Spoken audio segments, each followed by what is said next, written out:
千佛里面都还没有了解。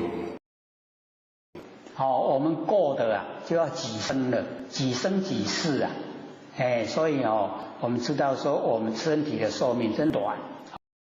没有办法了解到这么多了。可是只要我们修到回归本位以后我们可以都了解，全部知道这个以往以后全部会知道。现在呢局限了在现象里面我们所知道的都很有限啦就是短短的一个时间